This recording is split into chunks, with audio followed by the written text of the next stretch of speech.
Last word replies, but off to the side. We are back on a show that we do every week. We try to do it every week. Yes, we do. We try our best. But we are back on our show, Earth, Mind, and Matter. We talk about what's going on in the Earth. In our minds. And that's why it matters. This is Earth, Mind, and Matter. I'm Frankie. I'm Javi. And we have a very, very special guest. Yeah. Tell us about that, Javi. Tell us about the special guest. Yeah, so today we are finally talking to our very first special guests that we haven't had the chance to actually do before on this show, where we've had people here in person on top of that too, like on camera and everything. Look at us. But we have Arcadia Grey coming out of Chicago, coming down to see us while they're doing their tour for Casually Crashing. Yes. Their second LP that just came out just last month or at the beginning of this month. What was it? Last month, the 10th. Last May month. 10th. Yeah, it's been like May over 10th. a month Yeah. now. Yeah, A month man. and 10 days. Nice, A month and 12 days. And feel free to move that mic around if you want to closer to you. Check So you don't gotta lean back or anything or lean forward. You know, whatever's comfortable for you. Is this good? Can you hear me all right? Perfectly. Yeah. Put this camera down. I'm talking. Nah, it's okay. But yeah, so this is the first time we've had a special guest on, so we're also trying to figure it out as we move forward, but we just really want this to be a really comfy conversation. Yeah. Just us shooting the shit, just having fun, just being dumb and just doing what we do. Yeah. But if we want to do proper introductions, who do we got here? You want to start over there? Sure. Nice. Hey, I'm Dylan. I play guitar in this band called Arcadia Grey. Oh, nice. That's so funny. Hi, that was Dylan. I'm Cooper. I play miscellaneous instrument. Ooh. Drums. Hey, I'm Cora. I also play guitar. Nice. Hey, I'm Nat. I play bass. And I sing sometimes. Cora, do you sing? Yeah, I do this one. Wow. That's so cool. Hi, what's up, gamers? What's up, What's homies? up, gamers? What's up? Yeah. Are you all part of Vape Nation? Dylan is. I'm a big part of Vape Nation. Yo. Some of us are still in the nation. Some of us have moved out. Okay. Man, I don't even know what Vape Nation is. I'm not gonna lie to you. Fuck Vape Nation, boy. Do you not have a vape? I do have a vape. Oh, okay. I thought this was something else, like exclusive type of I term. you from a mile away. You had like a fat box mod, right? Like, Nah, I got like that elf bar. The fucking. We're talking about vapes, right? yeah.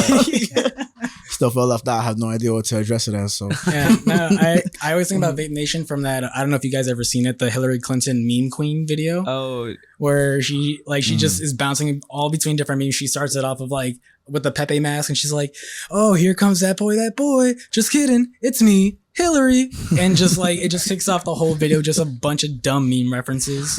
She hits with the Vape Nation. Isn't there a thing where she's like, Pokemon, go to the polls? Yep. Yeah. And that's exactly what she That did was in that video. 2016 was a crazy time. It really was. Someone was just asking me about that of like, this movie came out in 2016. That's not that long ago. And then I thought about it. I was like, I don't know. That's It's about to 8 be 10 years ago. Yeah. But I mean, you guys released your first album in 2019. It's been 5 years now. Yeah. Off of that, I just wanted to ask, because I saw one of the interviews that you guys were talking about that you guys recorded Konami Code in a 4-day sprint. Yeah. that's crazy. Speed ran it. Fucking. We said, hey, producer, can we have 10 days to record? We'll pay you good money. He said, nah, we can do it in 4. But it's incredible considering that you guys did that, because Konami Code is just such an incredible album as it is. Hell and yeah. has made such a staple in the genre on top of that. And I wanted to know, doing Casually Crashing, I know that you guys have taken your time a little bit more. What have you learned from doing Konami Code to now Casually Crashing? Oh, boy. When you start a new project, at least my approach to Casually Crashing was like, how can we correct the mistakes that were made the last time? Like, we want more time, so like there's a lot of stuff that we had written for Konami Code that just didn't get put on there because we ran out of time. Like, Cooper got one take on the viola. There were backup vocals, just the naivety of recording a first record. Right. And sorry if I'm speaking a lot. I feel like I definitely spearheaded this record, so I have a lot of opinions about the process. Yeah. But yeah, we wanted to make sure that we had enough time. We spent a decent amount of money on it to get the quality we think we deserve for these songs. And so you're in the process of writing all the mistakes that you make of the last project, and then you start making a fuck ton more for the new one. I hope this answers your question, but yeah, in terms of like recording, we definitely approached it with we want to record with somebody who like knows what they're doing. Like no harm to Chris. It's just like Chris is who recorded Konami Code had a little less experience than what like our new producer had on Casually Crashing. Hello. Hi. That's our mascot, Link. Yeah. I'm hanging out with Link right now. How do you feel about not getting a solo video game this time around? He says, you know what? It's all right. Zelda deserves this. 100%. Do you guys have any opinions about recording Casually Crashing? Yeah, at least with recording Casually Crashing versus Konami Code, I feel like after our experience with Konami Code, we kind of just overdid it with Casually Crashing. Okay. Nice. Like you overshot it, but like in a good way. Having the time crunch and the pressure, I think, did a good thing for the work that we had. And we just had a lot of time to spend on thinking about Casually Crashing, which was good for like developing and fleshing out songs. But I think if we had hopefully like working towards the future and stuff, we kind of just overcorrected. We had too much. What do you time mean and energy on the overcorrect? song. Nice. I don't know if that's the case. Well, that's Mhm. I don't know. That's how I feel about it. This is like we're selling the record. Please buy. Please buy, It please buy. sounds sick. I'm not gonna say it doesn't. No, But yeah, it's 5 years. We cooked it a Mhm. little too long. I'm so just hyped to have it out and ready Right. to. It's so Keep cooking. fucking good. Yeah, I mean, It's so good. We appreciate that. I think with Casually Crashing, the core will say we cooked it too long. I think we took it out of the oven at the right time, and then it just sat. You know, Cool down a little. Yeah, it cooled down too. Yeah. Like, Maybe left it in the fridge for you know, like, leftovers. we could talk Leftovers about, are slamming, man. They marinate a little more. It gets fucking good, you know. Yeah, So. they just dried out. You know, when you get those fries from McDonald's and they're, like, they're kind of good, Yeah. but they're just like not. They're lukewarm. It's like the McDonald's temperature where like you get the McDonald's like cheeseburger, it's too hot. Mhm. It doesn't taste good. If by the time you're done finishing the first one, the second one's too cold, it doesn't taste good. There's like a perfect McDonald's temperature where all the flavors are like the right temperature. I know I've gotten drunk and bought fast food, fell asleep, woke up the next day, tried to eat the burger. It's disgusting. It's the nastiest shit you ever had in your life. That's But because you have to I don't know wake how up it relates. drunk and then you can have it again. just a White Castle briefcase next to you. It's so Oh my fucking God. gross. Ew, White These Castle. are Holy shit. booster box Yeah, of bro. sliders. But in terms in terms of the record, yeah, I mean maybe we overcooked. I don't know. I hope people like it. It's cool. Yeah, it's incredible. I mean, I would say this, like Javi really put me on to you guys. Hell yeah. And I never really listened to much punk rock beforehand. Honestly, never. He took me to my first show. It was the Menzingers. Whoa. And it was fucking awesome. Yeah. I had no idea what I was going into, and then we just get in the middle, and everybody starts pushing me. And it was fun. It was so cool. That was the same day as the Travis Scott Astroworld thing and everything. Oh, shit. Yeah, so I was like, damn, bro, I had to ruin that little, you know. But no, it's really incredible, I'll say. And just as like the third or fourth album I listened full through, it's crazy, and that's pretty vague in itself, and I'll elaborate much later. But no, you guys made some really incredible music that made me teary-eyed, it made me happy, it made me bob my head. Like it was like so much little things, and I listened to it back to back twice my first listen. So yeah, like I appreciate you guys very much for putting good music out. Yeah. I was gonna say to sort of relate to that sort of sense of like maybe overcorrecting or like maybe taking too long for a project, because not only do I do the show with Frankie, but I also make comics too. Yeah. And that is a very like tough process because I do the whole sausage. Like I write it, I draw it, all that stuff. So recently I did a 4-page short story where I did that. I crunched myself in the span of a month. Yeah. And that's the fastest I ever made a short story. And so I definitely feel that sense of like that crunch and that pressure, and then versus taking your time with something. And like, I've been working on a project for a really long time since I've known Frankie, and I still haven't finished it. Yeah, you like overthink and over. I mean, I think that's how this record came.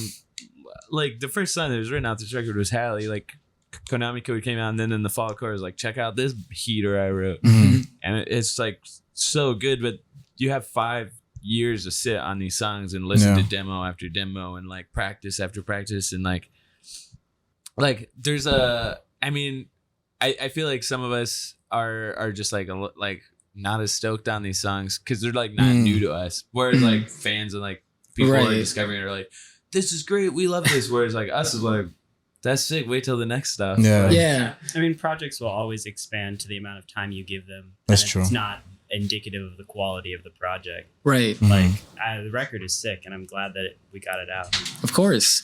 And that was another question that I had, because considering like what you guys are going to be doing in the future, I just was curious, like from what you guys have learned from Casually Crashing, what are you going to apply moving forward, if anything? I don't know yet. I haven't really evaluated like what we should fit. It's only been a month since the record came out. So Yeah, of course. I haven't really looked Yeah. like. Yeah. I mean, the thing is, for me, I'm like looking at this record, being like, oh god, I hope people like this. And Mhm. it's been a month, and I'm like, oh man, nobody's like, people are listening to this record, but not as many as Konami Code or whatever. Like, and that's not true. It's actually doing just as good, but like, Okay. you always want your project to be better than the last, and it's only been a month, and I feel like I'm like letting myself down when long story short, Konami Code had like 5 years to grow between this record, and I'm looking at this one. I haven't like really had time to evaluate like, what did we do right about this record, what did we do wrong. Like, I feel like it'll take a second.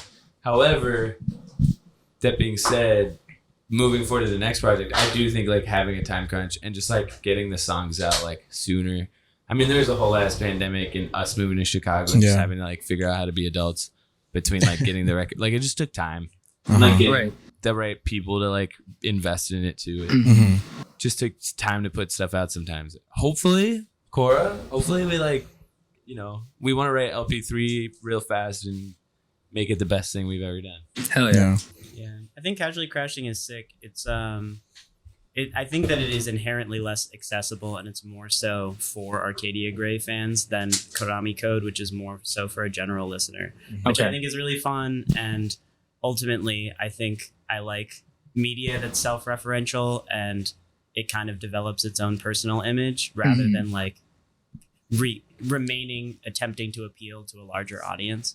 Right. So I'm excited to work on another project. I think I've learned a lot about mixing in other genres and influences, and the biggest thing with Arcadia Grey songs is creating like an emotional note or hitting like an emotional chord with someone personally, and I think that the Casually Crashing songs really taught me a lot about that.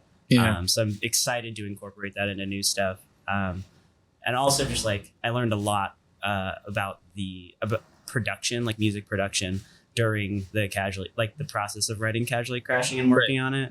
So it's cool to like be able to have an idea of a sound in my head, and now I can get it out to other people and express that idea, which is something that I feel like I learned how to do. Right. I mean, I can relate to that again to my comic stuff, because like working on my last project, I was telling Frankie there'd be moments where I'd be working on it, and I would like kind of zoom out and look at him like, this is coming out pretty good.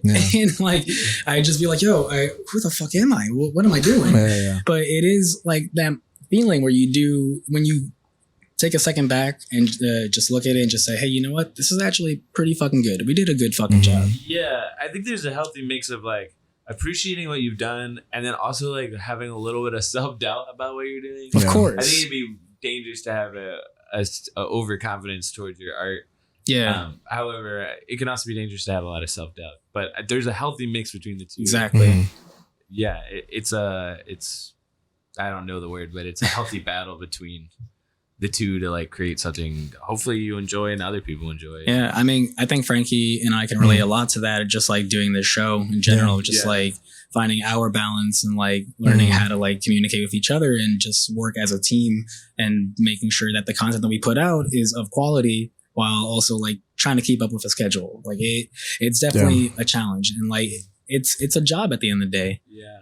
I feel like the biggest difference between Konami Code and Casually Crashing was Konami Code felt more of like a collaborative effort as a band, like in terms of like the songwriting. Like we took time as a band out of our busy schedules writing Konami Code, and like we had shells, but we kind of fleshed those out together as a band, where Casually Crashing was like pretty separate for most of the tracks. Like Cora had them fleshed out, and then we just kind of like learned them and changed things before we went in the studio, where, you know, I'm hoping that the next record can be more collaborative again.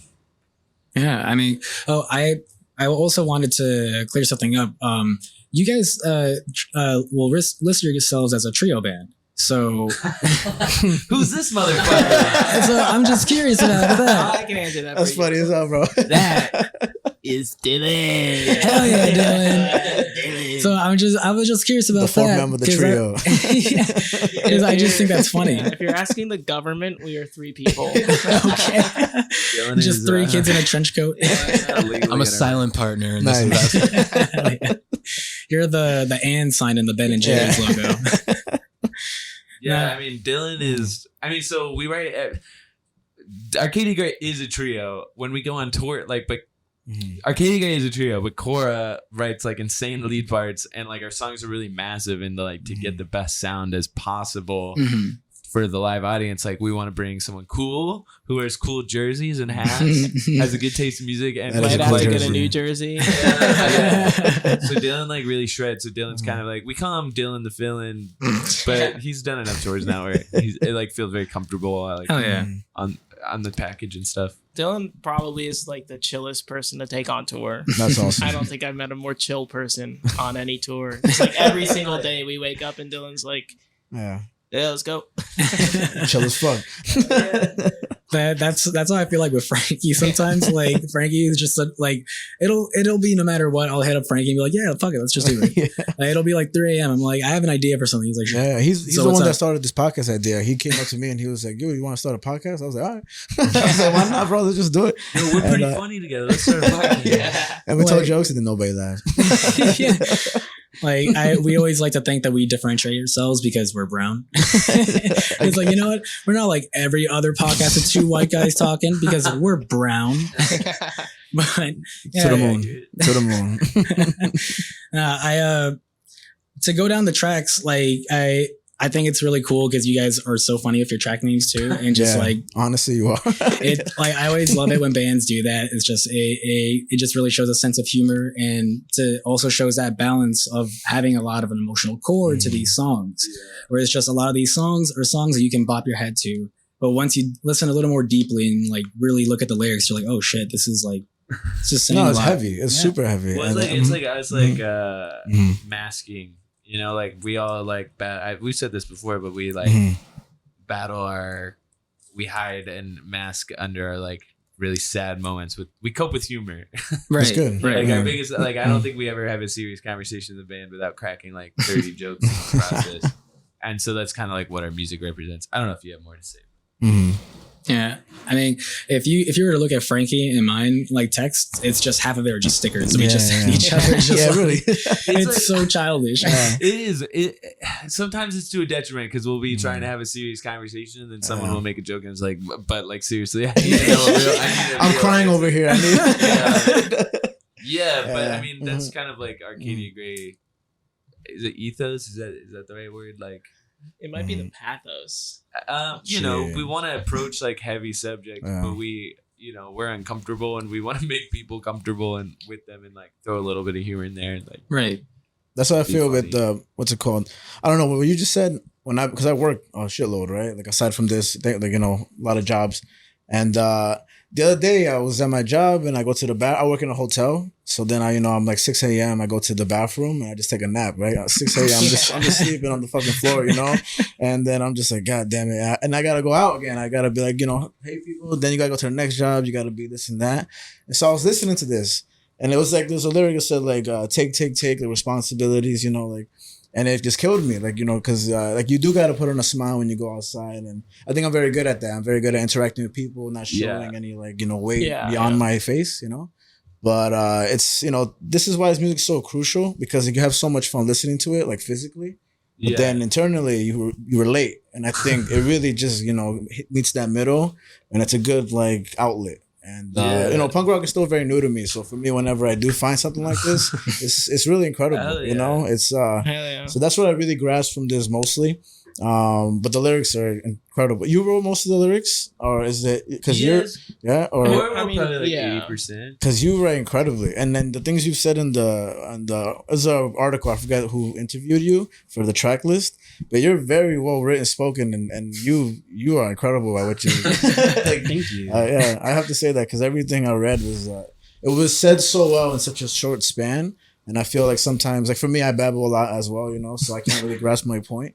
But when you capture it so quickly with words that are so like pinpointed to like make that, it's incredible. You know, so I really wanted to commend that. Thank you. I got you. Yeah. The lyricism on this record is interesting because like outside of like punk rock and stuff, a lot of my musical background is like Earl Sweatshirt, MF Doom kind of stuff. Nice. And I try very heavily to implement like double entendres and stuff and like multiple meanings, and like I love carrying lines over bars, which are all elements that I feel like I don't get to see a lot in this genre of music. Right. But I don't know. I'm a person who loves like inner references to things and like self-referential media, which is often to my detriment because I'll make jokes to a thing that I know and reference, but nobody else knows the thing that I'm referencing. So I'm like, guys, it's really funny. Hilarious. If you knew all the references, it'd be hilarious. But I think it's cool because people will reach out to us, like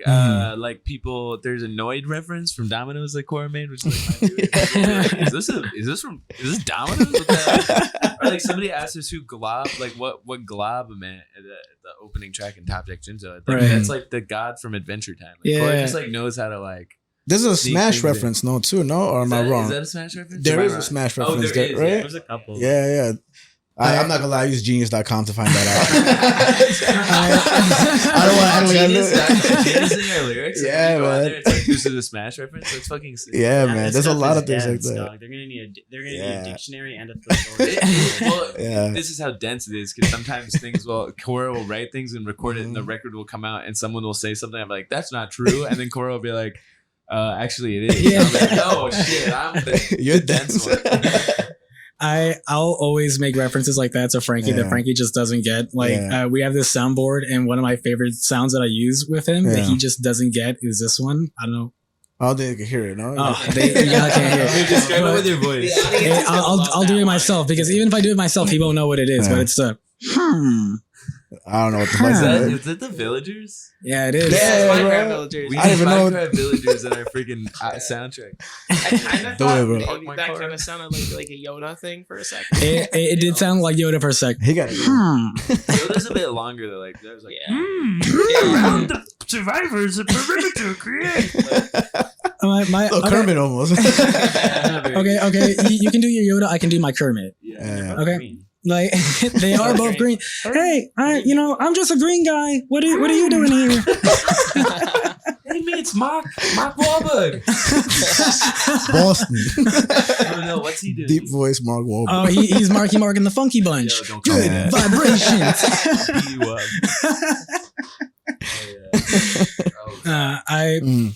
One of the songs, the second one, it's so long. Kevin Pickles. Kevin I Pickles. don't even know what the last And half the is.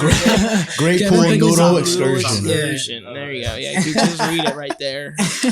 We wouldn't know if we couldn't read it. But that song is so funny, and I definitely think about that. Like if Frankie and I were to ever have a place together, just like who the fuck would do the dishes? This guy's the neatest person in the world. The first time I came over to his house, I don't know if he had a rug before. I did. Yeah, right. And I spilled something. Right, I spilled like a little beverage, and then he was like, "Oh my god!" So he went to go get his vacuum, his spray, his little lint roller, something like that. And I'm just watching him do the process. And I'm like, if this is my house, I'll be like, don't worry about it. Just let that shit is so marinate.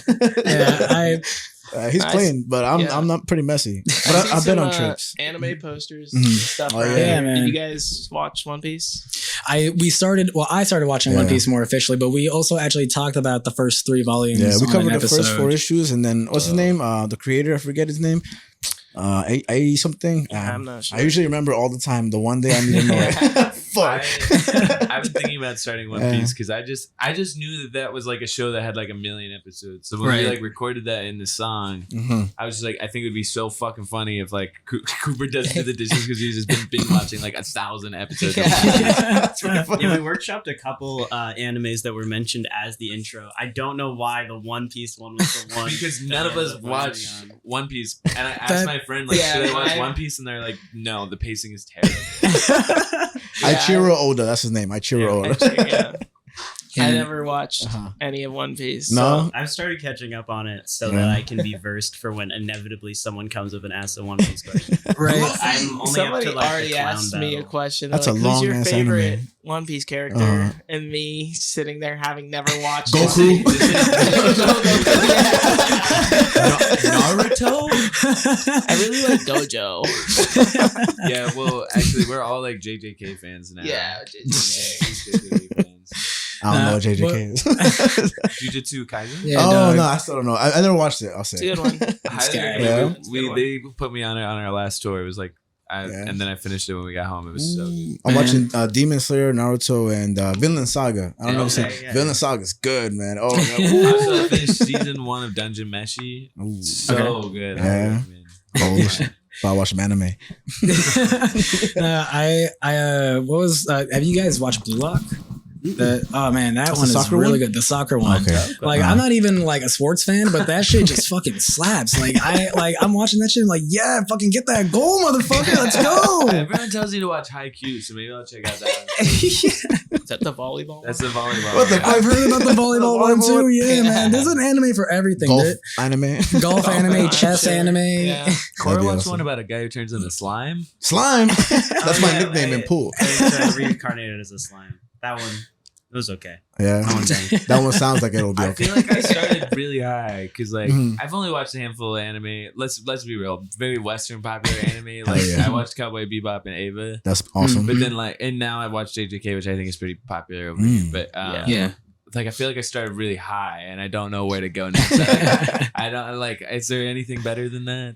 You So watched anyway- Spirited Away? Yeah, I mean I love all the Ghibli Yeah. films. I've never Ghibli seen stuff, Spirited Away. Big fan of this. Oh my god, I keep forgetting that. What the Yeah. fuck? I saw The Boy and the Heron though, and that was a great movie. Yeah, It was I- crazy though. I was like, what's happening? Yeah, It's insane. I really want to see. Mhm. Or I also watched the Godzilla anime that was on Netflix. That was really good. Did you Damn. guys see Godzilla -1? Yeah, Shit was it's good. all right. You thought it was alright? Yeah, This is bro. my hot take. I like. Well, Hot take. Hot take. Here we go. We're a major Shin Godzilla. Okay. Over here, So, 'cause, like- I mean, how can you beat that's like the craziest Godzilla Right, film? right. ever. I mean, I love Godzilla movies. I'm a big fan. I lived in Japan for a while. Nice. Okay, nice. That was fucking awesome, bro. So like, Shin Godzilla was like a response to like. So first off, I like -1. I think it's a good movie, but everyone says it's like the best. I think Shin Godzilla is like the best of like the modern era, Mm. just because I feel like it's a such better response to like that movie is a response to the earthquake that happened in 2012 and like the tsunami and how like the government like was so slow to respond and still is, and like as far as I like even Yeah, like and few they had like the nuclear reactor meltdowns via the earthquake and tsunami at that point Yeah, too, and and it's just- just like horrifying. if you go to those areas now, I mean, I know a few years ago when I lived there, like, and that was like 5 years after the earthquake, like those people still like were living in temporary housing and like were Mhm. fucked by the government and like Jeez. aren't getting help. And Damn. last I read, they were turning that like town they got like demolished into a park, but what are they gonna do with the people? So anyway, Shin Godzilla to me, like after like that movie came out freshly after living there, and like Mhm. was just like very much like whoa, like this is how you like criticize your government and also make a fucking awesome. That is movie. pretty fucking Hell dope. yeah. I never seen Where- Shin Godzilla. Now we gotta watch Shin That was Godzilla. I like the haven't. same. Okay. Hideko Anno, right? Yeah, the same guy who did same Ava. guy who did Evangelion. Yeah. Okay. Okay. And then -1 is also a good critique of the government. I just really like Shin Godzilla and the more modern take on it. You think it did it too quick? Like it just kind of zipped through the whole critique of the government? Or just know? like no, I think it did a good job. I think my gripes were more like the directing and stuff. Okay. Mhm. Yeah, just like over exposition and stuff. I'm sure if I knew fluent Japanese, it might be better than like just listening to the dub. Right. But Yeah. Yeah. So, which one of you guys went to film school? that's me. No one has the most to say about film. The one who came in here carrying the $3,000. I figured as much, but I just really wanted to double check. But no, I mean, so like, what have you done the music videos that you guys do as well? Yeah, I think I did. I did. Oh my Yeah, god. it's All of them for it's the record. yeah. I did connect. I did Kevin Pickles and I did Made for Love, and then I shot all of the everything video. But because we were on tour, I like did not want to edit it, so I sent it to my friend Sam Walker. Shout out Sam, super Shout out cool Sam. editor. Shout out Sam. They edited and helped shoot some of the old Konami Code videos. They were both Nice. super sick. But yeah, I did the Kevin Pickles and the Made for Love video Okay. Okay. with my friend Michael, who we make music videos together with. Hell yeah. So the other music videos that you do, like, are they within this genre as well, or like? We're like branching on stuff, but we make music videos for stuff. I just edited the one for Cliff Diver. I don't know if you guys know Cliff Diver. Yeah, I do. Yeah. I did the last Ben Quad house show. Yeah, I did Ben Quad's like last house show. And we're like getting out there. We're branching out, but yeah, I make music videos and short films and stuff. Hell yeah. Frankie really wants to make a short film of his own. I tried making a movie. I was working with my coworkers in Starbucks. Yeah, and that's what another thing I asked Javi to do. It was my flaw to ask people who I work with to make a movie, you know. But they were with it, and then so I took them to the peers over here. I read them my script, you know. I kind of like this and that, and we did it for like a week. We got like maybe 20 seconds of film, and then everybody was like, "Nah, I can't do it no more. I can't." And then, but it was really cool because I just think in general it's good to pursue that because I don't know, it's beautiful. I think I seen the video with the socks. I don't know if there's a music video. That was that was the first one I saw, and it was cool, man. Because I was like, these are just socks, and I could tell I know how they feel. You know what I mean? Like I feel that. Yeah, you can shout out Emmett, who made the socks. They were awesome, and so even the whole thing about it was great. And so I don't know, when I saw that in About Yourself. So I think it's cool, man. I want to make that movie in the future if I do. I was gonna ask though, if you could put your music in any past film, right, or any like future genre type of film, what would you put it in? Because I'd be thinking that when I'm like going to the movies, I go like every Tuesday. I just get high as fuck, and then I just walk around the city, and then I'm like, damn, this song would go fucking good with this way. When we're on tour, I'll just put my earbuds in. Like I was listening to, I just got into this band called Seosin. I sound like they don't exist. I don't know if y'all know. You probably do. I just got into Seosin, so I was like listening to them staring out the window, like I'm in a movie right now. What do you guys think? Past movies? I think like Scott Pilgrim would be dope. Oh, that was my first. That's awesome. Nice. Yeah. I'm trying to think like The Shawshank Redemption. Maybe that's something like Dunkirk, like Green Room. Green Room's a fucking dope ass movie. Yeah. I'm trying to think of like what our music would fit in. I don't know, like Lady Bird maybe. Oh, Lady Bird was so good. There's some punk rock movies that I feel like we fit. There's movies about kids like coming of age. Just any of those like high school, college movies would be sick. Did you guys see The Sound of Metal? Man. I started Sound I'm Metal. afraid to watch that. Oh man. I was like, I had seen and read about it. Yeah. I think this was like 2 years when it came out. My dad was like, let's watch a movie together. I was like, let's watch Sound of Metal. I heard so much. It's like the first 20 minutes of that movie is like so way too close to home for me. Like, it's like them pulling up to a DIY venue, them talking to the like staff, folding shirts and stuff, playing a show while their ears are like falling out, and I was like, I have to turn this off. I can't watch this movie. I was actually thinking that might be a good movie to watch on this tour. Nice. Yeah, we like to scare ourselves, so like that's why we watched Green Room while on tour on our last tour, because we're like, wait, when's it gonna happen? Is there a movie, Cora, that you think? I don't think so. I'm not super versed in movies. Okay. I when we did talk about Green Room, because we also talked about it on an episode before, but I did want to hearken on that and ask like Desert Island Band, if anything. Like, Green Room, Desert Island Band? Yeah, like, you know. Oh yeah, they say that in the movie. Yeah, they say that. I feel that on that page. I forgot about that shit. I was just like, what's the correlation? This does feel like that scene at the beginning of the movie where they're like doing the podcast. Exactly. Yeah. So to stick with that, so that I have character growth, I don't have a Desert Island Band. Okay.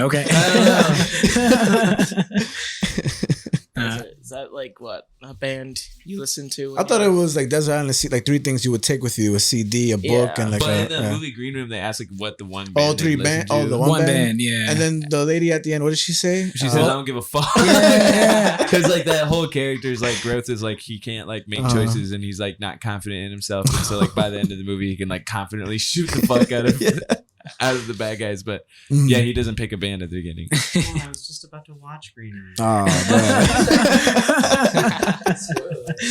But you don't know which bad guy you choose yet. Yeah, you know, there's so many bad guys. There's going to be bad guys. I thought the main character was Elijah Wood. For like 10 years, bro. I was like, this is Elijah Wood. And then I told him, he's like, what the fuck are you talking about? This guy is dead. He's not, Wait, so what is your Desert Island Band? I don't know. I think mine would be, Jeff Rosenstock. And if Bound the Music Industry counts too, then there's so many albums that it'll last me forever. And he's the best. So that's mine for sure. Nice. I don't know if you knew, but Jeff is doing a residency here. Yeah. Oh my god! If I had more money, I would have flown here and bought tickets to that. Like, oh man, and he has pub opening for one of those yeah, shows. it's so awesome. I didn't get tickets for that, and I'm so upset that like I'm not gonna see it because now the tickets are resale like $150. I'm like, fuck, man, it's so expensive. Yeah, that's a cool shit. When he announced it, I was like, that's such a cool idea. Yeah, and the poster is fucking sick too. Like whoever did the art to that was incredible. Yeah, right. But Jeff Rosenstock is fucking incredible. He's the best. I have a bomb tattoo. He's the best. Yeah. Hell yeah. Isn't that like tour like or that residency is like every time a show sells out, we will play. Yeah, they had another. Yep. Oh wow. How many shows is he up to now? They're up to 7 or 8 now. Yeah, I think so. Yeah, bro. Yeah, and they're saying it's gonna be like a different set list every night too, and everything. So it's like should be pretty wild every night there, which is fucking sick. Yeah, can we just, when is that again? Can we just say it starts on the 20th, of August till the 27th. A month, 2 months. Just crash here, bro. Go ahead. Let's get some jobs. I feel like my Desert Island Band, if I had to answer, which I won't. But what I would say, probably like honestly, Weezer. I feel like they have such a massive discography, and it's also like, for the most part, is very wide in range. So I feel like that's good for at least a year, and hopefully I'm dead by then. Well, oh yeah, mine would definitely either be Motion City Soundtrack or Prince Dead and the Hyena. Nice. They both have like large enough discographies that I don't really get bored listening to them, and their music always fits like a handful of different moods. So I've listened to both of those bands for at least 500 hours. Hell yeah. So, and I haven't gotten tired of it yet. So we'll see. You know, that's actually something I wanted to ask you, Cora, because I saw you said the Cosmic Thrill Seekers is like their magnum opus.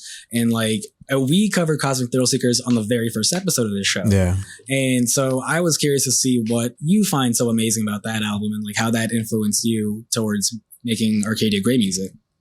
CTS is one of, if not my favorite records of all time. Hell yeah. Both just because I really appreciate the tonality and like the writing of Prince Dead and the Hyena. But I really, as I've mentioned before, I really love the self-referential and like the personal development kind of aspect of music. Like when bands are able to reference another track on the album or a previous work of theirs. And CTS is filled with so many little Easter eggs that it's such a fun re-listen. And with how a majority of the songs are both able to flow into each other, and even like shuffling the album, they're able to flow into each other. Yeah, it's an album that encourages re-listens, which I think is really cool because I love I'm a big video game person, and I love video games that encourage like replayability. Awesome. Hell yeah. Yeah, because I think when I first started listening to Cosmic Thrill Seekers, I actually wasn't too crazy about it at first, and it took like some listens to really get into it of being like, oh shit, this is like fucking amazing. And like it's such an incredible album, and like P Daddy Hoodie is such a fucking awesome song. Like there are so many moments already now where I played that song here in my apartment, just like two-stepping by myself just in my living room, just like fuck yeah.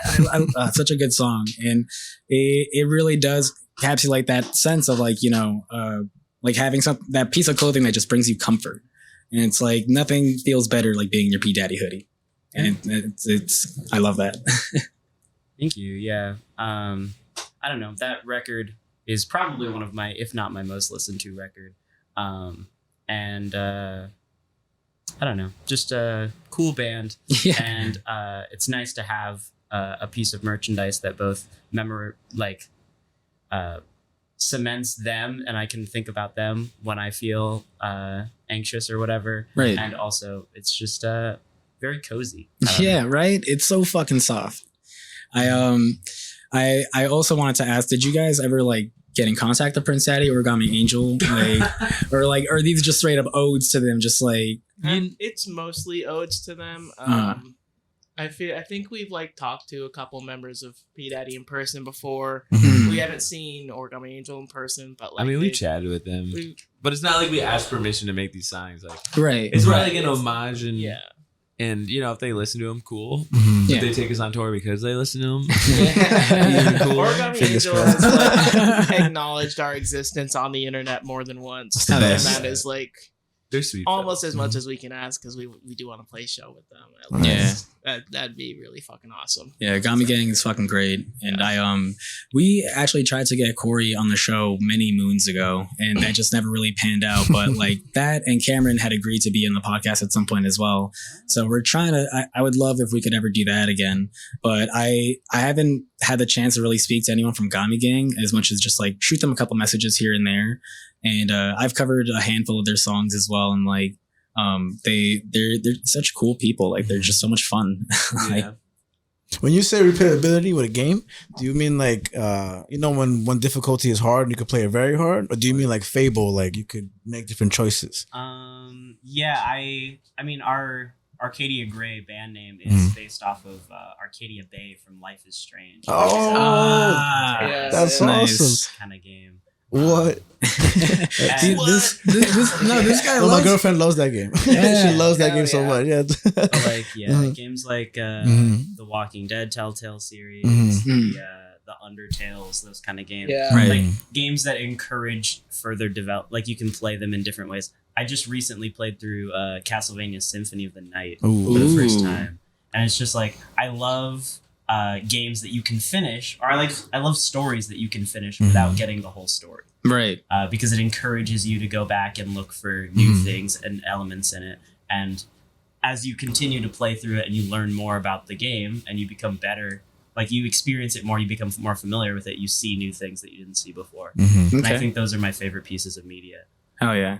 So what is like your guys' favorite video games? Like what's been like Desert Island game. Desert Island game. That's all this podcast is. That's all. Because like Sea of Thieves. Sea of Thieves. Oh, I just started playing Sea of is Thieves. tight, yeah. Oh, I fucking love Sea of Thieves. No, my cousins and I, when we play that shit, and whenever we're done with a session, we'll do like the music thing where we all play our instruments at the end, and I'll do like a shanty. I'm like, and today we went down and got many treasures, and they get so done with my shit, and I'm like, but it's so funny. But I'm the only one that finds it funny. But Sea of Thieves is fucking awesome. I feel like Frank has been playing a lot of Fallout. Yeah, I love now. Fallout so much. Fallout is so You watch fun. the show and you're like, I gotta No. play Fallout. No, I played Fallout Vegas during COVID.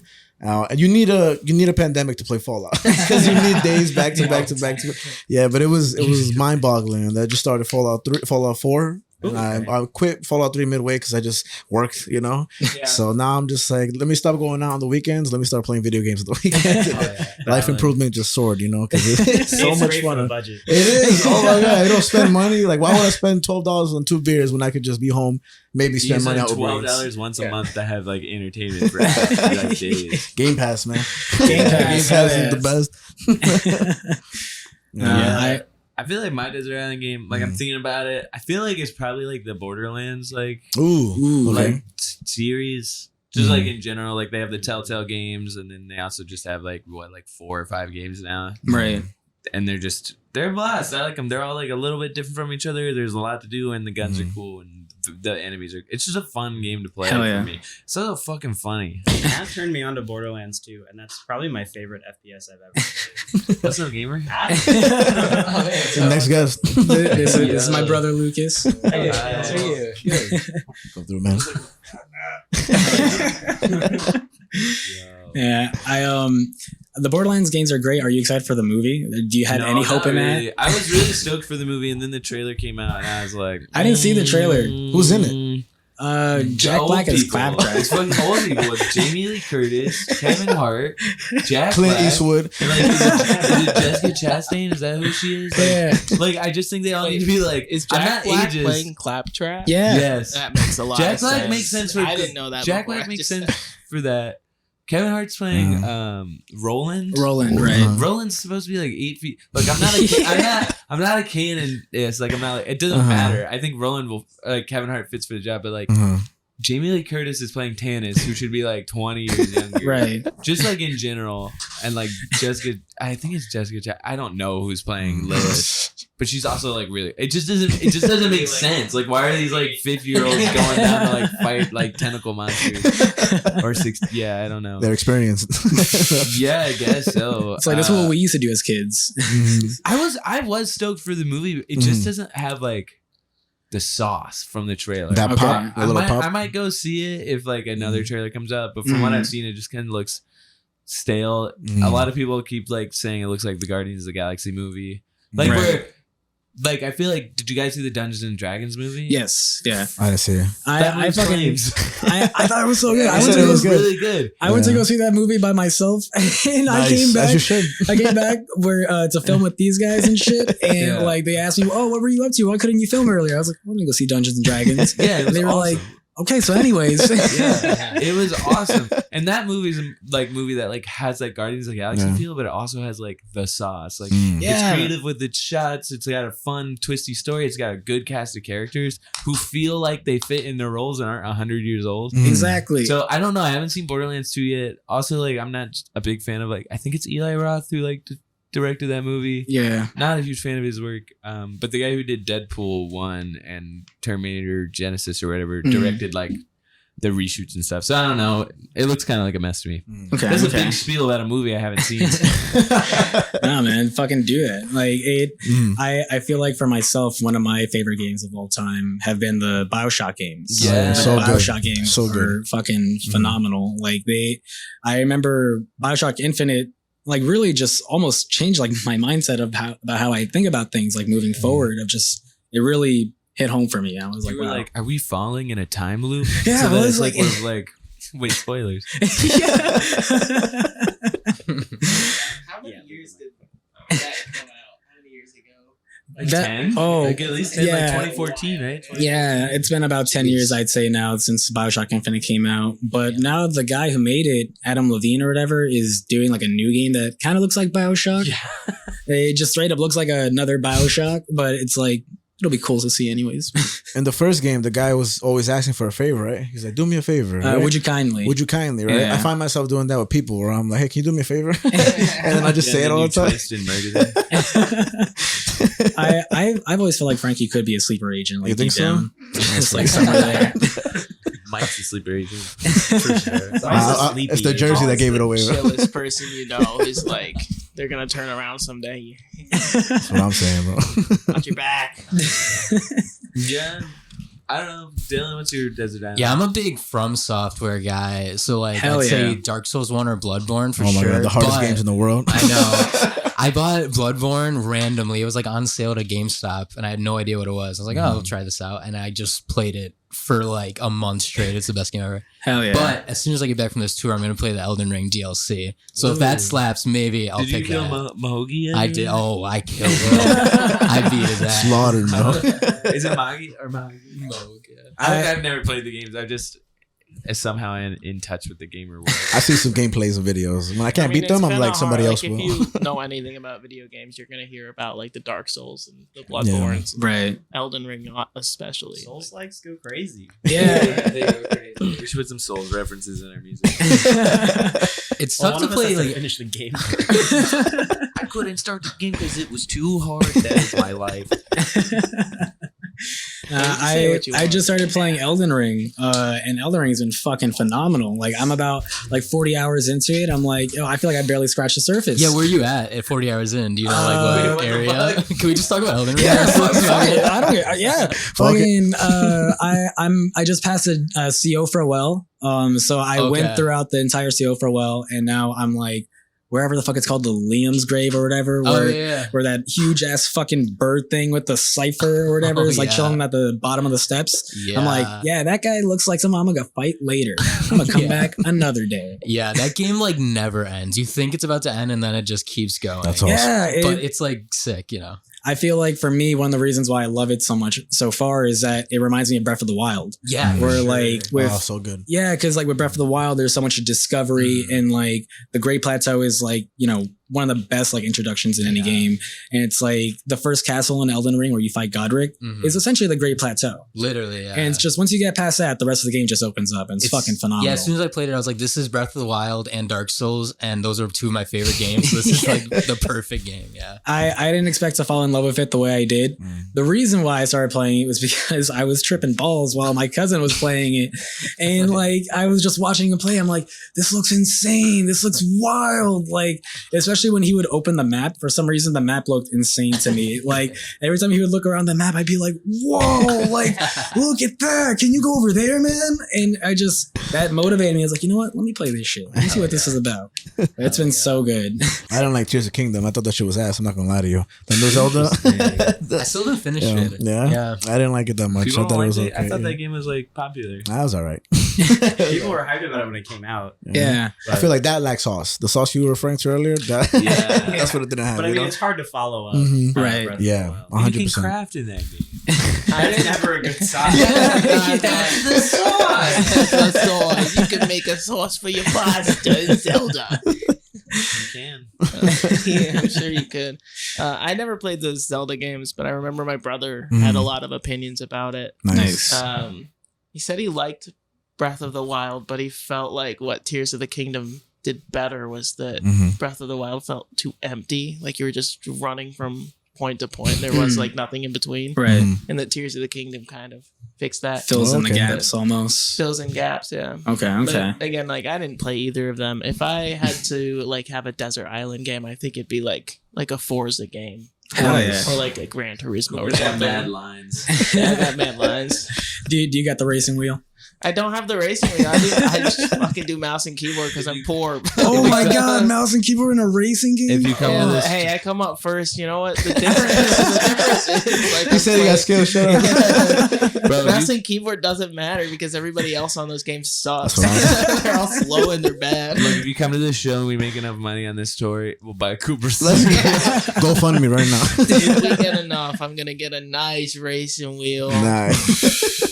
What, driving the tour van isn't enough? It does feel kind of like He drives with Playing a a racing. keyboard.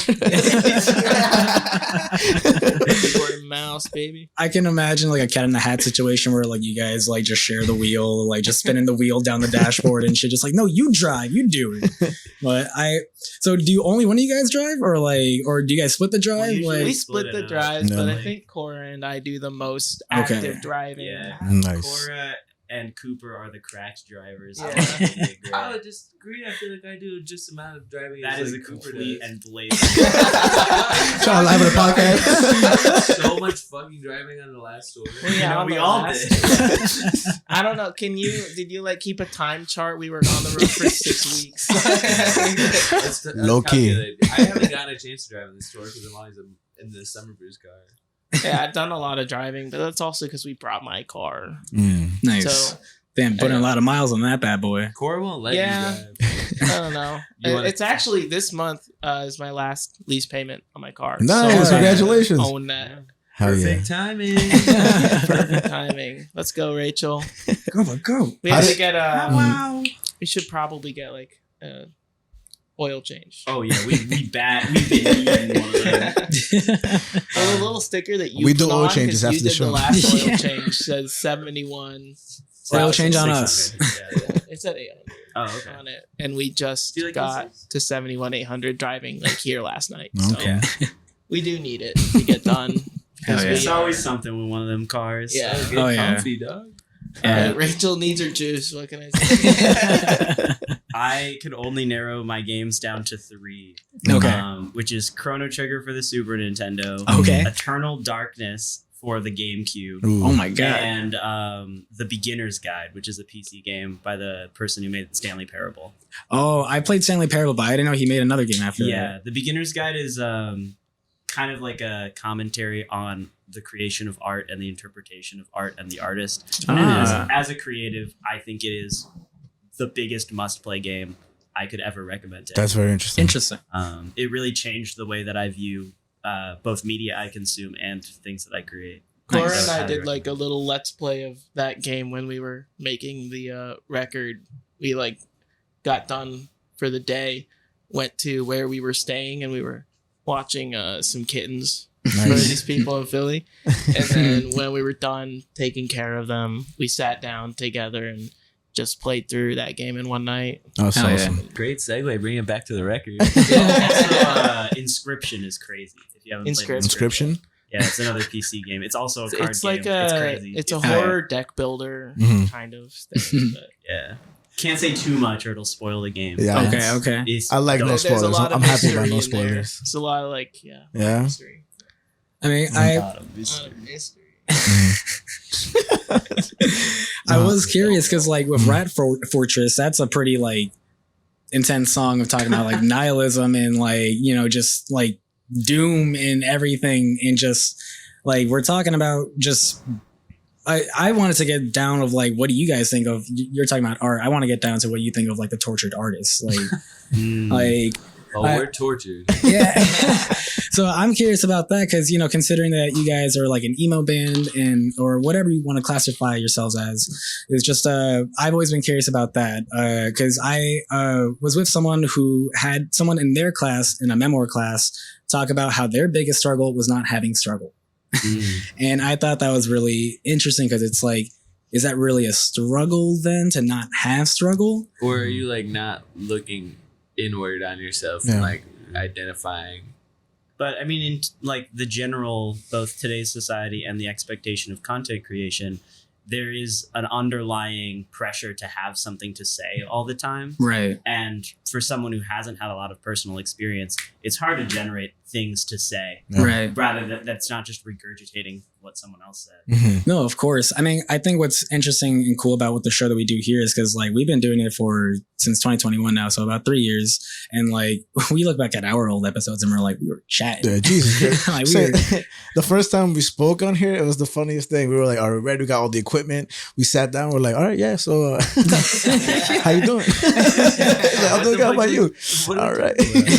And then I told her, like, we gotta scrap the first 3 episodes. Yeah. So I like, you know, regardless of how you might feel today, it'll definitely change. But I think that's just kind of like what life is. Like your opinions are always going to change. Because personally, for me, I've always gone back and forth with that of like, you know, I don't know if you need to have like the most shittiest life to make the best art, but then it's also like you do look at some of the best art and it is made by the people that have the shittiest lives. Well, you look at Saltburn as like an example of like I didn't see that one.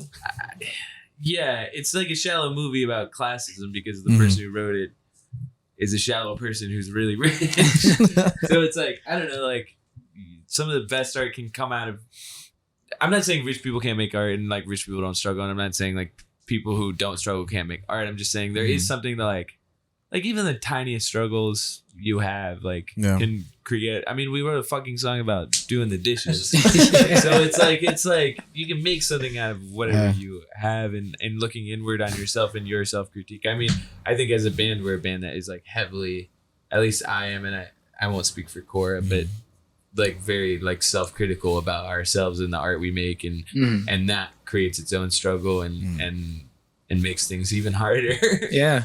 I hear a lot about like comedians. A lot of them were bullied when they were younger. A lot of them were like went through a lot of hardships, whether it be like financial or like personal, families. Everything. Yeah, and it's crazy. Like it goes back to like they go out on stage and laugh. Like they make people laugh for a living. And some of them, and then a lot of them go down dark paths where they end their life and this and that, or like drug overdose. So it's incredible to overcome that. And I think overcoming that and trying to share, or to spread joy or entertainment to other people. Yeah. It's I mean, that in itself has to be hard because I imagine it's almost an addiction. Yeah, especially comedy. From what I hear about it, I mean, the way I feel about shows and stuff, it does feel like an addiction. Like people ask me all the time, like, "What do you drink? What do you smoke?" I'm like, I don't do any of that shit, but I do fucking perform and like to make people laugh and like strive for attention because like that's what makes me feel good. Yeah, right. Even when I'm not on stage and not performing or like making someone laugh, it's like the worst I ever feel in my life. And you're always like fighting for those highs. It takes a very specific life experience to crave validation externally on a stage. Yeah.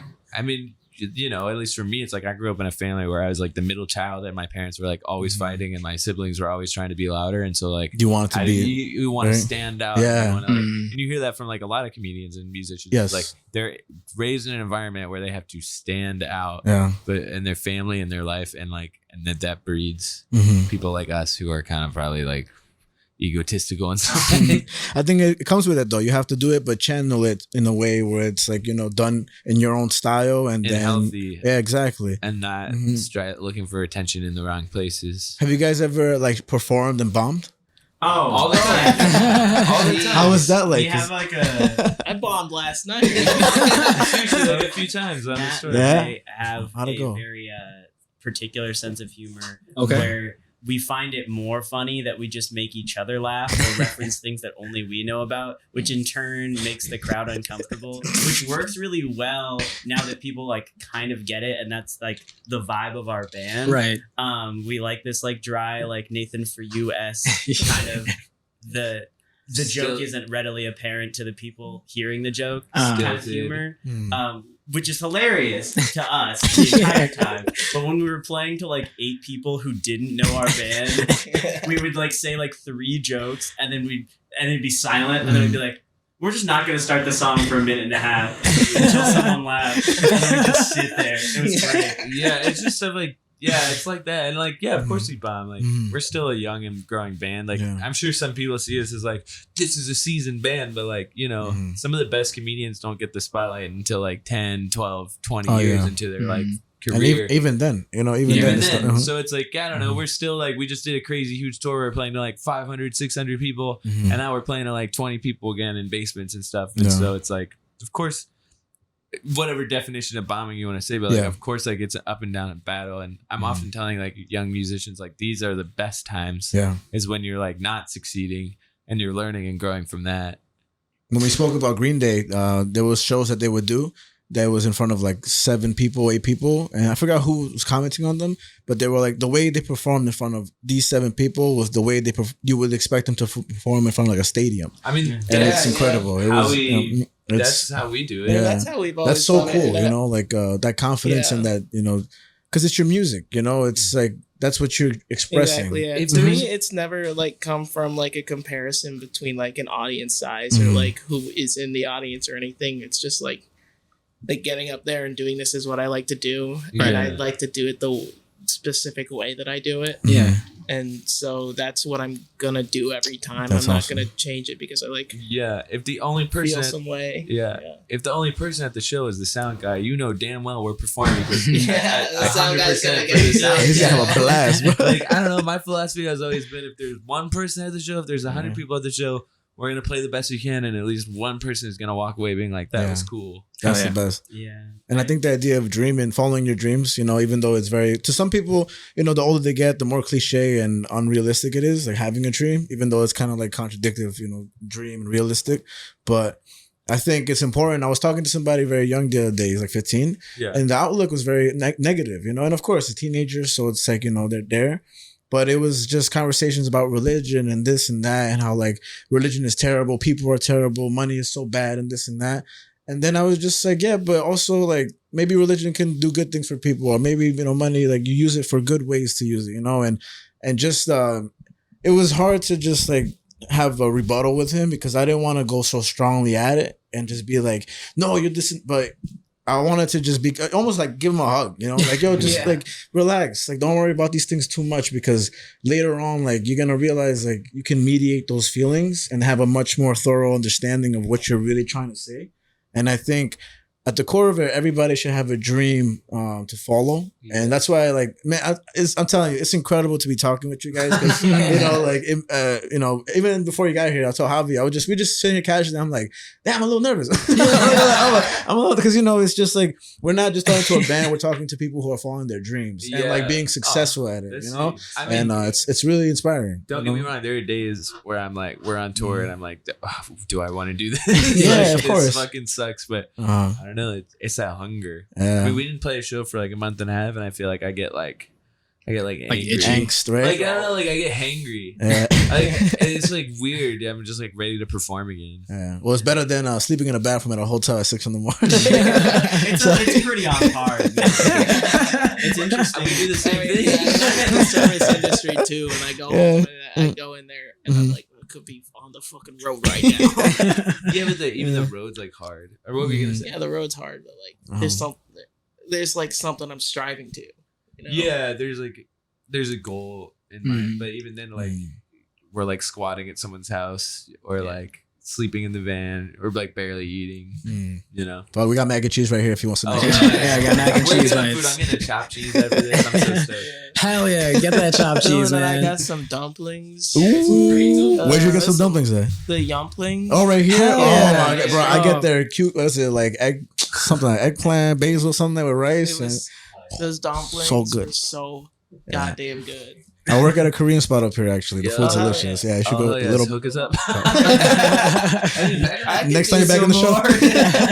It's after like doing your dream and like following your dream and like we're doing that, and then Good. but there's also like there is a balance of like you have to follow your dream, but you also have to like live a healthy life and like Yes. take Right. care of yourself and your family and like I don't know, it's easy to like put one ahead of the other sometimes, and Mhm. I don't know. There are times. I mean, the reason why this record came out is like we need to take care of ourselves. Like Yeah. it's so late, and we need to focus on ourselves. And yeah, I think the friendship aspect of everything was what really got to me also, because I feel like listening to the music, like you're doing it with your friends, you know, it's so crucial to be doing that with people you love, you know, and there's a line, I have it written down here, but I don't want to reference my computer too much, but it's like your friend isn't your enemy, you know, they're the part that you're missing, something like that. It was, you know, there was a point in my life, I had a friend that like, you know, he was very close to me, and then I felt myself just kind of pushing away and getting so angry, and I was like, why am I doing this?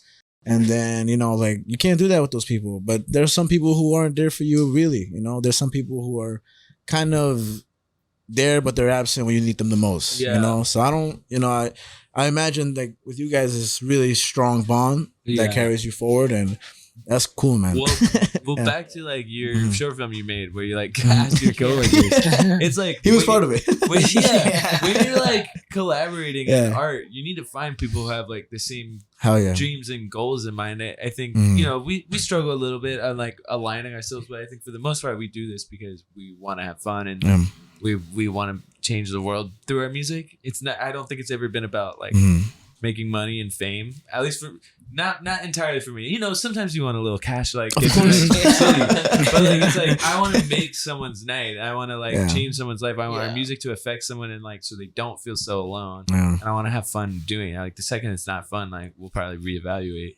Right. Yeah. Concerts do that for sure. We went to go see Danny Brown. He never seen Danny Brown before. Yeah, We we Yeah, played- I've played never Danny seen Brown. Danny Brown's fucking Yeah, awesome, we bro. actually- we Yeah, played man. next to On the Danny last Brown. tour. Get Wow. Dylan saw Danny The- Brown backstage. What? It was Yeah. Masquerade in Atlanta. We were playing the Uh-huh. same night. It's like this. It's three venues next to three each other. What? Actually, 4 venues now. Oh, it's What four. the It's fuck? 4 venues next to each other. It's like heaven, hell, and limbo and shit like that. Purgatory. Uh-huh. And then we were playing hell. Mm. We were playing Hell, which is like And then Danny Brown was playing Heaven the same night. That's the big so venue. cool. Like, straight up, like I was watching them put up all the gear on the stage and like everything. And, like, yeah. When yeah. he came on stage, we were watching the show beforehand, and then he pulled out a joint, and I took a pull. And I used to smoke so much, now so little, so I took a pull, and he's having a blast, and I'm like legit the whole show. Just admiring Danny Brown. That was my. It was incredible. Yeah. I was That like, was no my fucking first- way. I'm facing the wrong way. Just like, but it was so fucking cool. That was my first rap show that I had ever gone to, so I was really appreciative and had no idea what I was getting myself into. yeah. And like I got so into it, I'm like moshing, having a great ass time, bouncing around. I look over at Frankie. I'm like, yeah, this guy's gone. I was the This same guy's way. like- With Lupe Fiasco when he did Food and Liquor and somewhere in Brooklyn. But yeah, I mean, the concerts changed your life because he took me to go see Turnstile. Oh, Right. yeah. Bro, what? That shit was fucking Was insane. this like off the release of Glow On? Yes, it yeah. was. God. And it was raining. He was tripping. I was just high as fuck Yeah. again. Damn, y'all fucking drugs. But oh my God, everybody was pushing. Usually I get in like, you know, everybody. But now I was just, because they were performing incredible. That album was like perfect, you know? And yeah, it was so good. And having the rain was just a little extra boost. You know, it was cool. So those shows are awesome. You know? Yeah. like playing live. Like, what's your favorite and worst thing? Like going on tour and stuff. Like, what's something that like you dread, and another thing you're like, this is the thing that I do this for. I mean, every time you play this show, Chipotle is my favorite part of the tour. Hell yeah. That's my an dread. absolute Wait, favorite what's your part. order? What's your order? But no, yeah, I feel like every time I haven't toured as much as them, I've joined later, but every time we start to go on tour, I get really like nervous and anxious and just like, I don't know, beforehand, and I get a little homesick. But then every time you like get to the show and you start playing, then it's like, well, that's the best feeling ever. Hell yeah. So everything else doesn't matter. But then like it's the in-between times where just like, you know, you miss your partner or just your bed and stuff. Yeah. I'd say Right. that's the hardest part. Okay. But when you get to rock and roll, it's kind of it's worth it. It's like yesterday. My morale was so low yesterday. This tour's been a weird one for us. It was booked like last minute. So like these shows have been something else, and especially coming off like a bigger show or a bigger tour, and so it's like, you know, we're headlining these shows, and like it. My morale gets so low when I get to the venue, and it's like not what I expected, and like things aren't living up to my expectations. And then we get on stage, and you start to see like the 3 people who showed up for you, like singing every lyric word for word. Like it's like, oh, okay, this is why it's worth it. Like this is why you're doing this. Like fuck the weird like mental crisis I'm having before the shows. Like it really is like the second you get on stage, you see someone like smile or like move a little bit. Like that's really what does it. No, it just melts away from there. Yeah. Hell yeah. I kind of feel like the black sheep in the band a lot of the time, because I'm kind of just a hermit who doesn't really like to go outside and do things. And going on tour is a pretty difficult feat. I mean, I love traveling, and I love sleeping in cars and doing weird ass shit. Nice. But interacting with people is, I mean, I have major depression, and it's just hard to do things so much of the time. Right. But my like favorite thing is that I get to see bands. Music is the reason that I'm still here and still alive, and the opportunity to see people passionate about what they're doing and hearing songs that I never would have heard if I wasn't in this random basement in Michigan, and seeing these people so excited about what they're making is why I'm doing it. It really fuels me to have the confidence to share the things that I make and to continue making things. I joke about it a lot of the time, but the idea of, I started a band so I could get a bunch of free tickets to concerts. Hell yeah. Is ultimately pretty true, because we've had the opportunity to play with a shit ton of bands that I really looked up to and really loved. And the opportunity not only to be able to get into these shows and see them consistently day in and day out, but also the fact that they come up to me and they're like, "Oh, your songs are cool." I'm like, Getting recognized is kind of fucking rad. But I guess that happens to me when I'm around you guys, but not much on my own. I think to Cora's point about like seeing other bands, for me, like that comes out a lot when we go to play festivals and stuff. And it's like equally like uplifting and surprising when we have our time slot on a festival and those rooms are like fucking packed. And it's so cool to see that, like, even though there's these other incredible acts like around us, like people are still choosing to come and be at the front for us, you know. For sure. And that's like, really cool too. It's weird. This is gonna sound weird, but I'm getting to a point. I used to work at the Lego store. They gave you a 50% discount on Nice. So I was buying Legos like all the fucking time. I left the Lego store. I don't buy Legos anymore because like why buy Legos when you got them for 50% off? I struggle going to shows that we aren't playing because why would I pay for a ticket when I get to play the shows? Well, the other thing is like that sounds crazy. You know, I'll pay for a ticket to support bands. Yeah, It's really hard for me to justify it since I get to go to shows for free and like festivals for free. You don't get a guest list slot. Yeah, if you get also I get guest lists. We get guest list slots now, which is nice. As if we just know the bands. We just know like the bands or like the people who are managing the tour or whatever. And so, you know, instead we go buy some merch or something, or like get people food after, or have a place for them to stay overnight or something like that. Which is, you know, just try and be helpful in those ways. But I'm kind of like at shows, I'm usually a little bit of the opposite of Cora, where I kind of am like a little social butterfly with a lot of the fans and stuff.